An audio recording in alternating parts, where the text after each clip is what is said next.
Hello, my name is Sophia, and I'm the Education Coordinator at the Georgia Historical Society.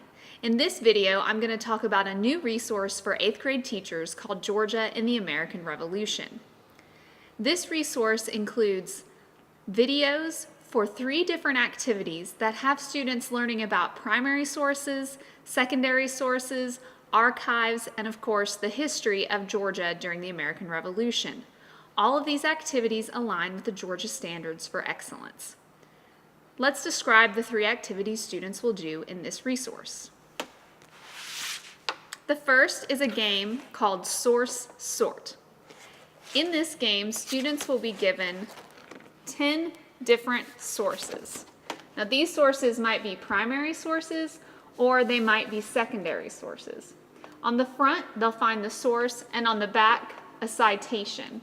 For many of the sources on the back, they'll also find a short excerpt they can read to give them a better idea if this is a primary or a secondary source.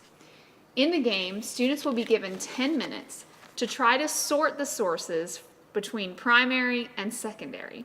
Some of them are tricky, some of them should be easy, but of course students will get a chance to be exposed to primary and secondary sources related to Georgia and the American Revolution. Our second activity is called the Time Travel Challenge, and in this activity, students will be given 10 dates and 10 events that all relate to Georgia and America during the Revolution. It'll be their job, given a time period of 15 minutes, to use the knowledge they already have to put the timeline together properly. They'll match up the dates and the events and lay them out in order on their desk. The third activity is called Research Roundup. This activity puts everything together. It has the students using their knowledge of primary and secondary sources, their understanding of what an archivist does, and their understanding of basic history about Georgia during the American Revolution. In this game, students are told they are acting as archivists at the Georgia Historical Society, and 4 researchers need their help. In the activity, they read about what each researcher is studying, and they are given 8 sources, and their job is to go through and look at these 8 sources and find 1 primary source and 1 secondary source for each researcher. So this will require the students to analyze the sources, to think about which sources relate to what the researcher is studying, and of course to practice again knowing the difference between primary and secondary sources.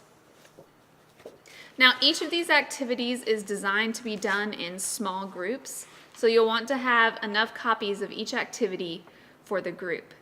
If you're a Bibb County teacher who's doing the live lessons in the fall of 2017, you will be given a box that has enough copies of each activity to put your students into 5 separate groups. The resources inside each activity can be used beyond just one game. In fact, the primary and secondary sources in each of these activities align with the Georgia Standards of Excellence, so you can find other ways to use them in your lesson plan. You can have students pick out 1 primary source to analyze more closely. It can be a jumping off point for student research on this topic, or the timeline activity can make a good quiz or review game when you're getting ready for testing. On Sophia's Schoolhouse blog, you'll find a video for each activity that you can play in your classroom as students complete the activities. You'll also find a PDF for all the documents you need for each activity and a teacher guide that has an answer key to each of the activities. You'll find all those resources on schoolhouse.georgiahistory.com. Just use the search engine to look for Georgia in the American Revolution.